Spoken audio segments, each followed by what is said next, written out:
Buenas, mi nombre es Nicolás Coronel Restrepo, soy médico internista y endocrinólogo que trabaja actualmente en la Clínica Integral de Diabetes, en la Clínica Medellín de Occidente y en el Centro de Inmunología y Genética CIGE. En los siguientes 20 y 25 minutos vamos a dar unos aspectos claros y prácticos del diagnóstico y la clasificación de la diabetes.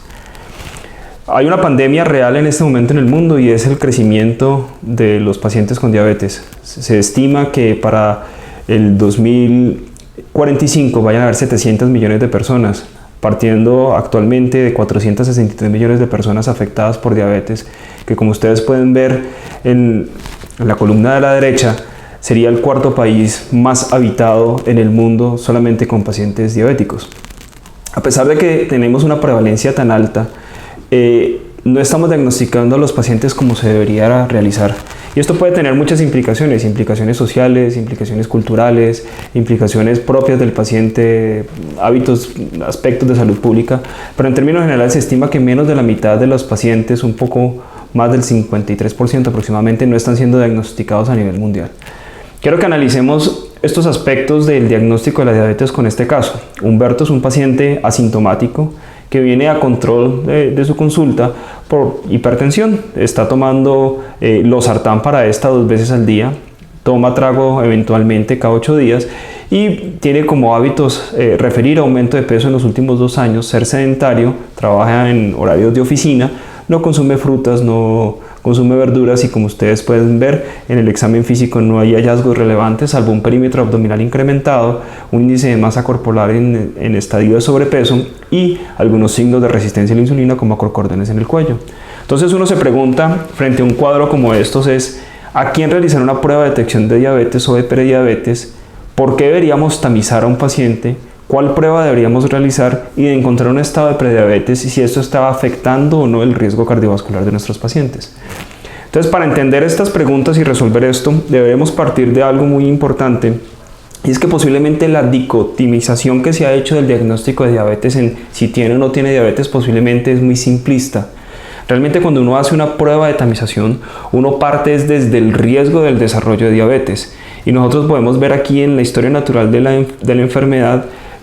de diabetes que el riesgo de diabetes empieza desde mucho antes de que se hace el diagnóstico de diabetes y esto es lo que se ha denominado como estado de prediabetes, que simplemente es un factor de riesgo de múltiples comorbilidades asociadas, manifestadas o conglomeradas dentro del síndrome de resistencia a la insulina que aumentan el riesgo cardiovascular y que por ende se van a manifestar clínicamente como hiperglucemia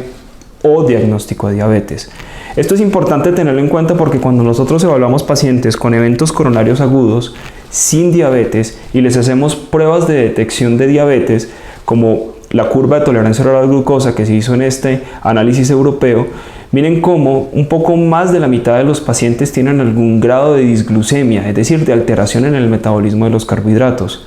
Y lo más importante aún es que aquellos pacientes que están en estado de prediabetes van a tener un pronóstico de complicaciones como muerte cardiovascular, infarto de miocardio, SB, falla cardíaca severa, como lo vimos en la cohorte GAMI, con un peor pronóstico que inclusive los mismos pacientes diabéticos. Y esto se ha replicado en otras cohortes como la cohorte del Yorkshire. La pregunta que uno se hace entonces en este momento, y esto lo vemos con los registros suecos, es que si ustedes se fijan, gracias al advenimiento de nuevos stents, de terapias antiagregantes plaquetarias prolongadas, de manejo multifactorial de muchos de los factores de riesgo, vemos cómo la morbimortalidad cardiovascular se ha disminuido de manera contundente tanto en los pacientes diabéticos como en los no diabéticos. Sin embargo, hay un gap que se mantiene cerca del 48-50% entre los diabéticos y los no diabéticos que sigue aumentando el riesgo de complicaciones y de mortalidad cardiovascular. ¿Por qué sucede esto? Probablemente es porque tenemos un conocimiento insuficiente del estado glucémico de los pacientes de alto riesgo o posiblemente porque estamos manejando inadecuadamente la disglucemia en estos digamos que eventos iniciales o porque posiblemente no estamos tratando la causa que llevó a esa manifestación clínica de hiperglucemia en un paciente diabético que va a ser el síndrome de resistencia a la insulina. Dicho de otra manera, y esto es lo que nos resumen las guías, la ADA en este momento, es que todo paciente de alto riesgo cardiovascular, para evitar el subdiagnóstico, para evitar las complicaciones a largo plazo, deberíamos estar haciéndole una prueba de tamización para evaluar si tiene un estado de diabetes o en su defecto de prediabetes. Si nosotros volvemos al caso de Humberto, tiene en rojo, como lo ven en la diapositiva, muchos factores de riesgo que ponen a este paciente en alto riesgo. Y si nos vamos a las recomendaciones de las guías, ellos nos dicen que todo paciente de más de 45 años debería tener una prueba diagnóstica o de tamización, para el diagnóstico de diabetes. Por el contrario, si es de menos de 45 años y el paciente tiene familiares de primer grado con diabetes, tiene una raza o etnia de alto riesgo, sobre todo los hispanos o los asiáticos que viven en culturas occidentalizadas, la historia de enfermedad cardiovascular establecida, historia de hipertensión, como el caso de nuestro paciente puntualmente, dislipidemia heterogénica manifestada por HDL bajo, hipertrigliceridemia, mujeres con historia de síndrome ovario poliquístico, sedentarismo, como en el caso de Humberto. Estos pacientes, a pesar de que tengan menos de 45 años, deberíamos hacerle una prueba de tamización. Aquellas pacientes que tengan historia de diabetes mellitus gestacional deberían hacérsele una prueba cada 3 años y de ahí en adelante de por vida, teniendo presente que una de cada 3 mujeres por lo menos van a desarrollar diabetes tipo 2 en el transcurso de los siguientes años. Todo paciente con enfermedad periodontal, que además de ser un factor de riesgo independiente de enfermedad cardiovascular, es un factor de riesgo de manifestación de diabetes. Todos los pacientes con estado de prediabetes, que ahorita vamos a definir los criterios, deberían ser evaluados cada año para ver si hay progresión de la enfermedad. Y si nos queda la duda de saber si el paciente tiene un alto riesgo para el desarrollo de diabetes, existen algunas escalas de predicción. En nuestro medio, gracias a la guía local que tenemos en Colombia del Ministerio de Salud y de Protección Social, nos recomiendo utilizar la guía del FINRISC. Ustedes pueden ver aquí en la pregunta clínica número 1 que sí se debería utilizar, y definitivamente la recomendación es que sí, con un punto de corte de 12. Esta prueba de tamización del FINRISC se puede encontrar en internet, es de muy fácil acceso. Son 8 preguntas que ustedes pueden ver aquí en el enunciado, y vuelvo y repito, si da mayor de 12, posiblemente ese paciente tiene un riesgo incrementado de desarrollo de diabetes y deberíamos hacerle una prueba de tamización. Ahora bien, ¿qué prueba hacer? Lo primero es tener en cuenta que cada una de las pruebas que utilizamos tienen una sensibilidad y una especificidad específica. Cada una de estas pruebas no excluye la una de la otra, sino que se complementan. Y al complementarse quiere decir que posiblemente nos están mostrando dentro de ese continuum disglucémico diferentes momentos del desarrollo de la alteración en el metabolismo de los carbohidratos. Inclusive, la prevalencia de la disglucemia, entendido como prediabetes o diabetes puntualmente, va a variar según la población y va a variar según el tipo de estudio que haga. Entonces tenemos 3, la glucosa en ayunas, la glucosa 2 horas postprandial después de una carga oral de glucosa y la hemoglobina glicosilada. Cada una de estas nos va a dar unos puntos de corte específicos para definir si el paciente tiene prediabetes como estado de riesgo para desarrollo de diabetes y de riesgo cardiovascular, o diabetes propiamente dicha. Lo importante es ubicarnos en el escenario clínico, y si el paciente tiene síntomas y signos clínicos de catabolismo por insuficiencia de insulina, es decir, poliuria, polidipsia, polifagia, pérdida de peso, y le tomamos una glucosa central en ayunas, al azar, y esta da más de 200 miligramos por decilitro, posiblemente este paciente tiene un diagnóstico de diabetes y no hay que hacer nada más, sino simplemente arrancar un tratamiento propio para la enfermedad. La pregunta sería si valdría la pena adicionalmente solicitar una hemoglobina glicosilada. Posiblemente sí, pero no para confirmar el diagnóstico, sino para tenerlo como herramienta de seguimiento a largo plazo y buscar las metas individuales. En aquellos pacientes que estamos en el escenario clínico de pacientes asintomáticos, que quizás es el grueso de nuestros pacientes que vemos en la consulta, un solo valor de hemoglobina, de los valores en sangre alterados, por ejemplo, glucosa en ayunas de más de 126, 2 horas después de una carga de glucosa con 75 gramos mayor de 200, o una hemoglobina glicosilada mayor de 6.5, un solo valor en rango de diabetes va a requerir un test confirmatorio. Y la recomendación que se da es que ese test confirmatorio sea realizar la misma prueba en un periodo corto de tiempo. Y si tenemos este mismo test en 2 oportunidades en rango de diabetes, el diagnóstico de diabetes ha sido confirmado. Podemos utilizar, si gustamos, 2 test diferentes, pero puede aparecer el escenario en que tengamos valores discordantes. Valores discordantes quiere decir que uno está en rango de diabetes, el otro no está en diabetes, y en esta situación especial, dependiendo del juicio clínico y dependiendo de las características propias del paciente, de los factores de riesgo, definimos si a ese paciente se le hace seguimiento asociado a cambios en el estilo de vida y prontamente repetir las pruebas. El estado de prediabetes entonces lo definimos como glucosa en ayunas de 100 a 125, 110 es el punto de corte de la Organización Mundial de la Salud, pero nosotros usualmente trabajamos con los criterios de la ADA. Tras una curva de tolerancia oral a la glucosa son valores entre 140 y 199 y una hemoglobina glicosilada entre 5.7 y 6.4, y cuando hablamos de disglucemia, como lo he venido diciendo, va a ser ese espectro de alteración que va del metabolismo de los carbohidratos, que va desde la prediabetes hasta la diabetes propiamente dicha. Entonces aquí tenemos pros y contras de cada una de las pruebas. Realmente las ventajas de la glucosa en ayunas es que es barata, es fácilmente asequible, es de bajo costo. La carga oral de glucosa es un test mucho más sensible, como lo vamos a ver en las siguientes diapositivas, y que tiene, digamos, un rol importante en la identificación de pacientes diabéticos en grupos de alto riesgo, y nos ayuda a detectar de una manera mucho más temprana las alteraciones del metabolismo de los carbohidratos. La hemoglobina glicada no requiere ayunos, es un promedio del azúcar en los últimos 3 meses y nos da un valor mucho más estable, mucho más estandarizado a nivel global por las pruebas de laboratorio que se han hecho. Este examen fue introducido como criterio diagnóstico a partir del 2009 y desde entonces se ha mantenido como tal. Sin embargo, hay que tener algunas consideraciones, y son prácticamente su baja sensibilidad para el diagnóstico de diabetes en comparación con la curva, que es una prueba costosa, la disponibilidad, digamos, que está limitada en algunas regiones no urbanizadas, por decirlo así, y que puede tener una correlación imperfecta con la glucosa promedio en ciertos escenarios donde el recambio eritrocitario, digamos, está acelerado o lentificado, como en pacientes en hemodiálisis, en embarazo, anemias hemolíticas,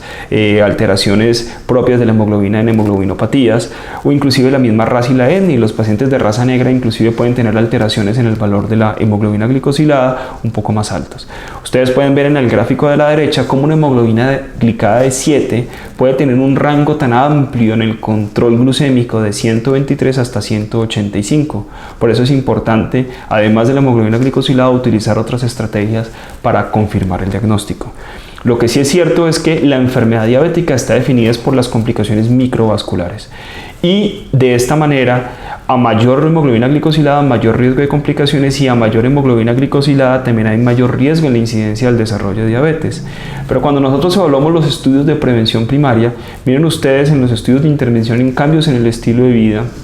que puede llegar a reducir el desarrollo de diabetes casi hasta un 50%, el criterio de inclusión que se utilizaron fue utilizar la curva de tolerancia oral a la glucosa en los rangos de prediabetes. Miren la curva de tolerancia oral a la glucosa, cómo es una prueba mucho más sensible en relación a la hemoglobina glicada. Esto fue un trabajo que hicieron en 1240 pacientes sin diagnóstico de diabetes y sin comorbilidades asociadas, digamos que eran pacientes obesos por el índice de masa corporal, y le realizaron alguna de las 3 pruebas que hemos venido hablando. Los resultados de para prediabetes en la población general fueron el 47% casi de los pacientes, y la mayoría de este diagnóstico de prediabetes se hizo con la curva de tolerancia oral a la glucosa en un 30% de los pacientes. Cuando hablamos los criterios de diabetes basados por los criterios ADA, encontramos que 148 pacientes desarrollaron diabetes, pero muy interesante, 5.6% de los pacientes que se les hizo diagnóstico de diabetes con la curva de tolerancia oral a la glucosa tenían no diagnóstico de diabetes por hemoglobina glicosilada. Inclusive, cerca del 20.7% de los pacientes fueron erróneamente categorizados como prediabetes si no se hubiera hecho la curva de tolerancia oral a la glucosa. Y más interesante aún, el 47.3% de los pacientes se hubiera perdido el diagnóstico de diabetes de nuevo si no hubiéramos hecho la curva de tolerancia oral a la glucosa. Esto nos lleva entonces a que la sensibilidad de la hemoglobina glicosilada para estado de prediabetes es cerca del 37%, con una especificidad del 76%, y para diabetes la sensibilidad aumenta un poco en 53%, con una muy buena especificidad del 97%, y eso se ha mantenido en otras cohortes como la cohorte, digamos que originaria del NANES o NAMES, donde se corroboró que la hemoglobina glicada era una muy buena prueba diagnóstica. El Eurospire, que fue un estudio cross-sectional, un estudio de prevalencia en donde se trata de evaluar en varios centros en Europa la adherencia a las guías de manejo. Miren cómo cuando se quiso evaluar la correlación de todas estas pruebas en pacientes con eventos coronarios agudos sin conocer si tenían diabetes o no, la correlación de las tres pruebas, de todas las pruebas, es cercana al 7%. Y muy interesante, cuando evaluamos la hemoglobina glicada, solamente el 17% de los pacientes se les pudo hacer el diagnóstico con hemoglobina glicada. O dicho de otra manera, si hubiéramos usado solamente la hemoglobina glicosilada, el 83% de los pacientes se hubieran quedado sin diagnóstico. Cosa que no sucede cuando utilizamos la curva de tolerancia oral a la glucosa, en donde el 96% de los pacientes pueden llegar a tener el diagnóstico de diabetes. Es decir, que de entrada en los pacientes de alto riesgo cardiovascular deberíamos estar considerando el uso de la curva de tolerancia oral a la glucosa, teniendo en cuenta lo anterior dicho.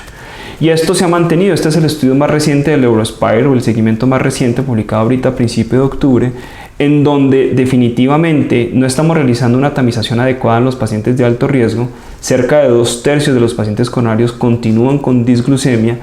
y si no se hubiera realizado la curva de tolerancia oral a la glucosa, no hubiéramos realizado el test del diagnóstico de diabetes en el 70% de los pacientes catalogados como prediabéticos y en el 30% de los pacientes. ¿Esto en qué se traduce? En que no estamos llegando a las metas de manejo. 58% de los pacientes diabéticos han recibido terapia cardioprotectora en el escenario del síndrome coronario agudo. 55% de los pacientes apenas tienen un control de meta de hemoglobina glicosilada menor a 7, y ni se diga de lo que sucede con lípidos y con tensión arterial. Y esto lo traigo porque si ustedes se fijan, la distribución del cuidado de los pacientes diabéticos en el Eurospire, en casi el 80%, está a cargo de cardiología. Medicina general o médicos de prevención primaria en 63%, y los endocrinólogos solamente un poco más de 1/3. Esto es importante tenerlo en cuenta porque el manejo y el cuidado de los pacientes diabéticos radica en la educación y en el manejo multifactorial y multidisciplinario.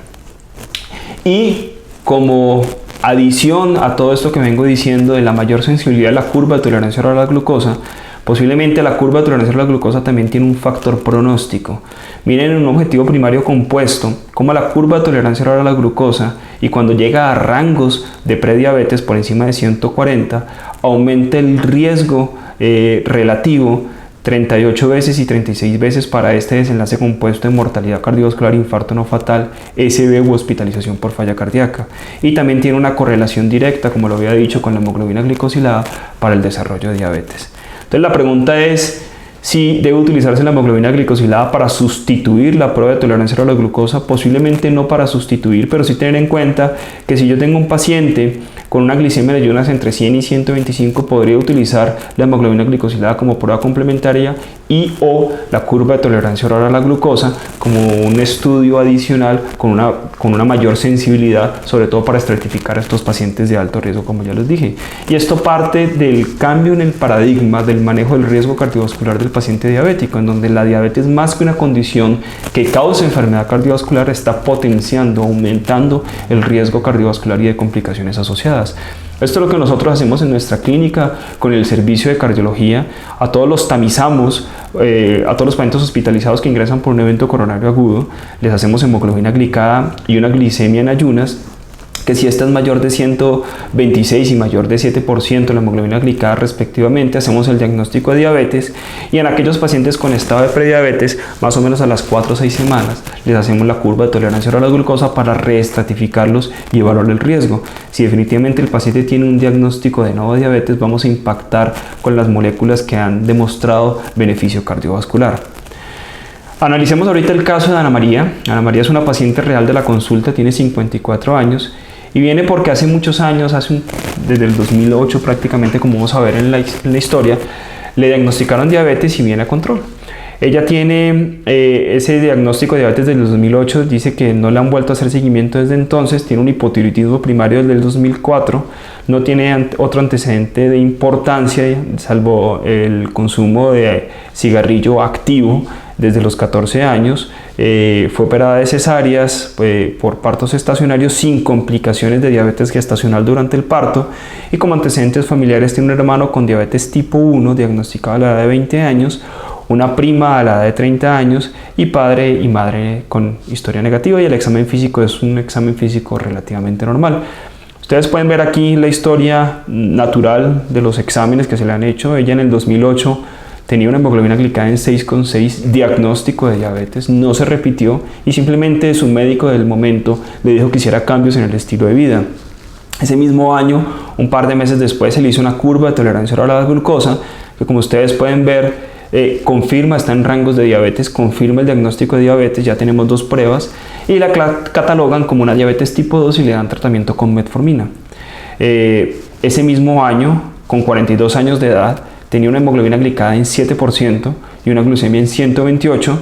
mucho más alta de lo que venía previo en el momento del diagnóstico, y otro médico que lo evalúa en ese momento dice: no, usted no tiene una diabetes tipo 2 sino una diabetes tipo 1, hay que insulinizarla, y le inician insulina glargina 12 unidades al día. Para la paciente su principal queja son las hipoglucemias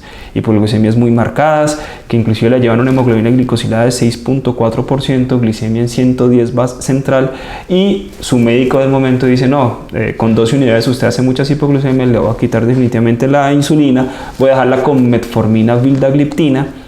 Y la paciente, por sentirse bien y ante tanta, interconsultas, decide definitivamente no volver a consultar hasta ahorita el 2020, en donde viene a mi cita, a mi control, con hemoglobina glicosilada en 8,5%, recibiendo el mismo tratamiento. La pregunta que uno se hace a este punto es: ¿qué tipo de diabetes tiene la paciente y si deberíamos clasificar a esta paciente? Realmente,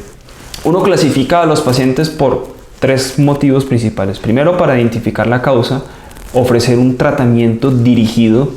y tercero, para dar un pronóstico. Si nosotros nos ponemos a ver la diabetes, tenemos que verlas como un síndrome clínico en donde cuya única manifestación o principal manifestación evidente temprana es la hiperglucemia, pero los procesos fisiopatológicos que rodean este proceso son múltiples y muy complejos. De hecho, desde 1923, con este enunciado que les estoy mostrando, hace referencia a eso y no se ha cambiado en casi 100 años. ¿Esto a qué va? De Fronzo lo había planteado. Son muchos los órganos, son muchos los procesos fisiopatológicos que explican el proceso de hiperglucemia como denominador común y disfunción de célula beta, y son muchos los factores genéticos, epigenéticos, ambientales, procesos inflamatorios propios del escenario o del ambiente donde se está produciendo todo esto, que hacen que muchos de los subtipos y tipos de diabetes se sobrepongan unos con otros. Entonces, la diabetes tipo 1 puede tener espectros de diabetes tipo 2, el tipo 2 puede tener espectros de diabéticos tipo 1, y hay un intermedio ahí entre estos dos que se denomina LADA, o diabetes autoinmune de instauración en el adulto, como lo vamos a ver más adelante. En términos prácticos, nuevamente la ADA nos dice que la clasificación general del paciente diabético deberían ser en tipo 1, que representa entre el 5 y el 10% de los pacientes, que se debe a una destrucción autoinmune de las células beta y el paciente tiene una deficiencia absoluta en la secreción de insulina y necesita la insulina como un medicamento vital. El diabético tipo 2, que representa el grueso de los pacientes diabéticos, es una pérdida progresiva en la secreción de insulina desde la célula beta, reflejo principalmente de la resistencia a la insulina, y el tratamiento para estos pacientes es con antidiabéticos orales en principio, y en medida en que progresa la enfermedad posiblemente haya que utilizar otras estrategias. La diabetes mellitus gestacional es aquella que se diagnostica en el escenario del embarazo, de la cual no me voy a detener, y existen otro subgrupo de pacientes que son las raras, menos del 5% como causas monogénicas, que sería la diabetes neonatal y la diabetes tipo MODY, o de instauración de la madurez o de la adultez de instauración en los jóvenes. En este mismo grupo misceláneo también estarían las pancreatopatías, principalmente la fibrosis quística, pancreatitis, y la diabetes inducida por fármacos o la diabetes asociada a trasplante. Todas tienen el denominador común de hiperglucemia, vuelvo y repito, de disfunción de célula beta, y la progresión va a variar dependiendo del subtipo. De hecho, se dice que en el momento del diagnóstico de un diabético tipo 2, cerca del 50% de los pacientes, al momento del diagnóstico hay una pérdida de la función de la célula beta cerca del 50%. Si nosotros revisamos la historia de Ana María, miren ustedes que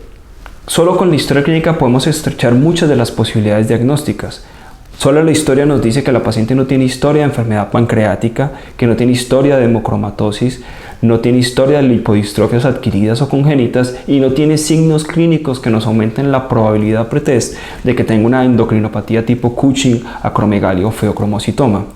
Y de hecho, cuando lo evaluamos en la misma historia clínica, la paciente nos niega la posibilidad de un trasplante hepático, en los cuales el uso de inmunosupresores y glucocorticoides, entre otros, aumentan el riesgo de diabetes asociada a trasplante, del cual tampoco me voy a detener. Respecto a la diabetes no inmunomediada, ya le dije, es la más común. El causa específica etiológica es la insulinoresistencia. Hay un conglomerado poligénico muy difícil de descifrar para poder dar un tratamiento individualizado y específico. Raramente debutan con cetoacidosis, a no ser que lo tengan un proceso infeccioso asociado o que estén consumiendo medicamentos que sean propensos al desarrollo de cetoacidosis, como los esteroides. Y usualmente hay otros factores de riesgo asociados, no solamente factores de riesgo que hagan parte del síndrome metabólico, sino factores de riesgo como diabetes gestacional, algunas etnias especiales como la raza negra, hindúes, etc. Y hay una predisposición genética. Miren ustedes cómo hay diferentes subtipos dentro de la misma diabetes que tienen un peor pronóstico clínico, y la resistencia a la insulina parece ser que eso es lo que nos sucede. Estos son cohortes de Suecia en donde vemos cómo la enfermedad renal crónica, el desarrollo de macroalbuminuria, enfermedad renal terminal, inclusive la enfermedad coronaria, parece ser mayor en el grupo de pacientes diabéticos tipo 2 con criterios de insulinoresistencia. La pregunta es si a Ana María habría que hacerle algún test de insulinoresistencia. Posiblemente no. Estos son estrategias de investigación. Hacer el OMA es un procedimiento de laboratorio de investigación y no vale la pena hacerlo. Y desde el punto de vista clínico ella no tiene signos de insulinoresistencia. Entramos entonces en el grupo de las diabetes monogénicas. Son dos, las diabetes neonatales, que aparecen en menos de 6 meses de edad, debutan con hipoglucemia, y las diabetes tipo MODY, que como ustedes pueden ver, las mutaciones de la glucorodilquinasa y la HNF1A son las más comunes hasta en el 60% de los casos, y tienen características clínicas muy especiales, como las pueden ver aquí en el enunciado, donde quizá lo más interesante y lo más importante es que si logramos demostrar que un paciente tiene una mutación de la GSK, por ejemplo, son pacientes que posiblemente no van a requerir tratamiento, simplemente tienen un umbral en la secreción de insulina un poco más alto y no se relaciona con complicaciones, mientras que aquellos que tienen mutación del HNF1A pueden llegar a tener una respuesta excelente con el uso de dosis bajas de sulfonilurias, con unos decrementos de la hemoglobina glicosilada hasta 5%, que eso no lo vemos, digamos, con ninguna de las terapias que utilizamos en diabéticos tipo 2. ¿Cuándo sospechamos entonces MODYs? Cuando hay hiperglucemias leves, estables en el tiempo, que no progresa la enfermedad, diabetes gestacionales sin clásicos factores de riesgo, pacientes con fenotípicos de diabetes tipo 1 sin cetoacidosis y sin anticuerpos, fenotípicos de diabéticos tipo 1 con valores de glucosa inusualmente estables y de fácil control a largo plazo, diabetes no insulino requirientes sin criterios clínicos de resistencia a la insulina y o síndrome metabólico, excelente respuesta a las sulfonilurias y sobre todo una fuerte historia familiar de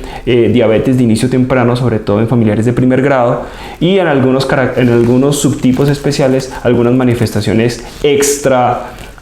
pancreáticas, como presencia de quistes renales o alteraciones del tracto urogenital. Hay algunos calculadores en la internet que podemos utilizar para, digamos, estrechar más esta posibilidad diagnóstica, y entramos finalmente al último grupo, que son las diabetes inmunomediadas, en donde como grupo están ubicadas como diabetes tipo 1. Queda la duda si la diabetes tipo LADA hace parte de este mismo espectro clínico o es un subtipo aparte, en donde vemos que los diabéticos con LADA son pacientes un poco más añosos, pero siguen siendo jóvenes en relación a los diabéticos tipo 1, que suele aparecer en niños después de los 6 meses de vida. LADA es en más de 25 años y son pacientes que, como ustedes ven en la gráfica, tienen una evolución en el requerimiento de insulina muchísimo más lento que los diabéticos tipo 1. Los diabéticos tipo 1, esa progresión a hiperglicemia y a deficiencia absoluta de insulina va a depender de la edad de detección de los anticuerpos, del número de anticuerpos, de la especificidad de anticuerpos y sobre todo de los títulos de estos. Entonces, los anticuerpos que normalmente se piden son los islotes pancreáticos, los del ácido glutámico de carboxilasa o GAT65 antiinsulina, y algunos otros un poco menos fáciles de adquirir, como la fosfatasa de tirosina y el transportador de 8 de zinc, pero quizá el más sensible y el más específico es el GAT65 y el de los islotes pancreáticos. Siempre en los pacientes con diabetes inmunomediada, en donde es demostrado con alguno de estos anticuerpos, tenemos que pensar en la posibilidad de poliautoinmunidad y descartar compromiso de otras glándulas como tiroides, entre otros. Y hay un subgrupo especiales que son propensos a cetosis, que son aquellos pacientes con diabetes idiopáticas que no tienen presencia de anticuerpos, no tienen una fuerte asociación con el antígeno histocompatibilidad con el HLA, y que digamos que el manejo no va a cambiar en el sentido de que son requirientes de insulina, pero sí tienen una evolución, digamos, un poco más agresiva en el riesgo de cetosis. Esto es lo que propone en la guía. Entonces, si el fenotipo clínico no los orienta a pensar que sea un diabético tipo 2 o tipo 1, tenemos dos biomarcadores disponibles para utilizar. Uno es el péptido C, para evaluar la suficiencia de insulina en el organismo. Si este péptido C es indetectable, el paciente es insulino requiriente y se cataloga como diabetes tipo 1. Y si tiene péptido C presente junto con anticuerpos negativos, posiblemente este paciente tiene una diabetes monogénica, en donde tendríamos que hacer test genéticos para evaluar si existen algunas de estas mutaciones. Esta es la historia de nuestro paciente. A nuestro paciente le medimos un péptido C que dio 0.45 nanomoles. Los títulos de antiislotes y de antiinsulina fueron negativos, y el GAT65, como ustedes pueden ver, fue marcadamente positivo, confirmándonos el diagnóstico de una diabetes tipo LADA por la edad y por el tiempo de evolución de la paciente. Teniendo en cuenta los niveles de péptido C, podríamos decir que esta paciente tiene algo de suficiencia pancreática, por lo que, basados en este consenso de expertos publicado recientemente, decidimos darle un manejo con triple terapia oral, bajo la salvedad de hacer un seguimiento muy estricto, porque es probable que esta paciente en un futuro vaya a requerir insulinoterapia. Muchas gracias.